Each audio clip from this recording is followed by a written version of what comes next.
was it, sir? It was the best experience. It was the best experience. Kaano-ano mo ang bagong kasal, sir?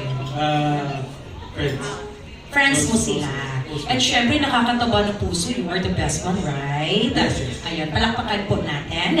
Mamaya na yung message. Kakausapin ko din si Ma'am Joy.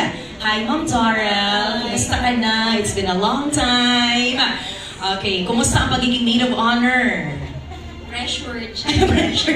Na-pressure siya, Ma'am. Pero syempre, nagigibabaw yung happiness. Of course. Okay, so ready ka na sa gagawin mo today, right? Yes, of course. Palakpakan po natin yung maid of honor at pakinggan natin ang kanyang congratulatory message for our newlywed. Go, ma'am.